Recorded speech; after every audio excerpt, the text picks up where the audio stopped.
Hello, students. I am Decent Payat Balat. I am a BSed English student from Negros Oriental State University, Shaton Campus. For today, I am going to tackle one of the lesson in English 7. To start the class, I am going to show you pictures and try to identify what you have noticed. We have noticed some differences in the pictures. As we can see, there is a dog and cats, which relates to our topic for today. Do you have some idea what is our topic for today? Our topic is all about singular and plural nouns. Before I'll discuss, let us read the objectives. First, define the singular and plural nouns and its rules. Appreciate the importance of learning singular and plural nouns, and construct sentences that has singular and plural nouns. I have here a short pre-assessment for you to answer and analyze the words whether it is singular or plural nouns. Try to answer it in your notebook, and at the end of this lesson, you are going to compare your answers to your answers after we discuss the lesson. Okay, let's jump on our topic. So what is noun?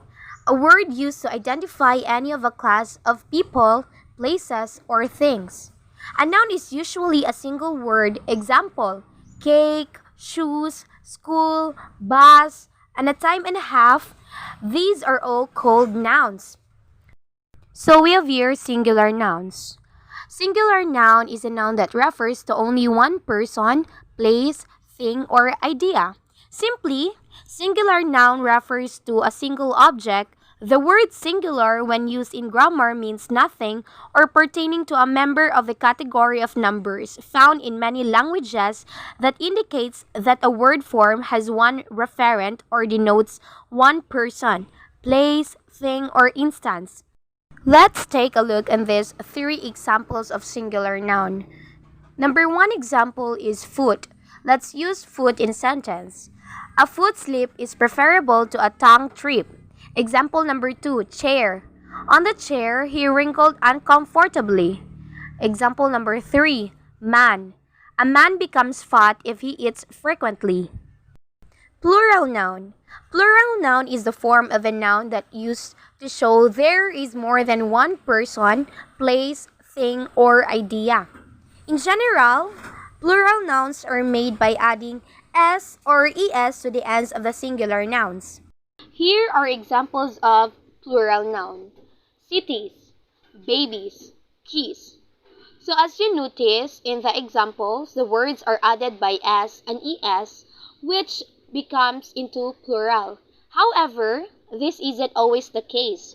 Sometimes a noun may change in spelling or may turn into a completely different word. Here we have the 8 plural noun rules. These are the 8 plural noun rules. Rule number 1.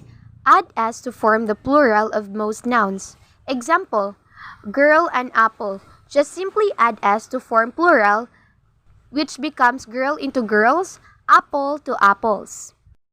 Rule number 2. Add es to nouns that end in ch, sh, s, x, or z. For example, bench. We add es to become into benches and to form plural. As well as in dish, bus, box, quiz, we just add es to form into plural. Number 3 rule. For nouns that end in y, with a consonant before the y, change the y to I and add es. For example, candy, we just change the y to I and add es. As well in the puppy, we just change the y to I and add es, and it will become puppies. For rule number 4, for nouns that end in y with a vowel before the y, just add s. For example, the toy, just simply add s and it will become into plural. Monkey, monkeys. Rule number 5. For nouns that end in f or fe, drop the f or fe and add ves. For example, loaf. we just drop the F and change it into VES, which will become into loaves. An example number 2 is knife. We just drop the FE and add VES and it will become knives.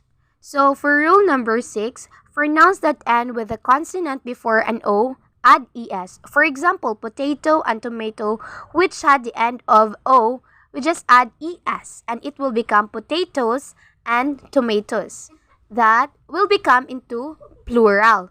So, in rule number 7, some nouns change the spelling of the singular noun. Example, child, it will become children, mouse, then into mice. So, in rule number 8, some nouns use the same singular and plural form. Example, fish to fish, deer into deer. In learning singular and the rules of plural nouns, do you notice differences from your pre-assessment answers a while ago and to your answers now? Okay, very good. I hope you have learned something. So, I am going to give a short quiz that tests your comprehension and read the instructions and write your answers on a 1/2 sheet of paper. Okay, are you done? Pass your papers in front. And I hope you have learned something today, students. Thank you and goodbye.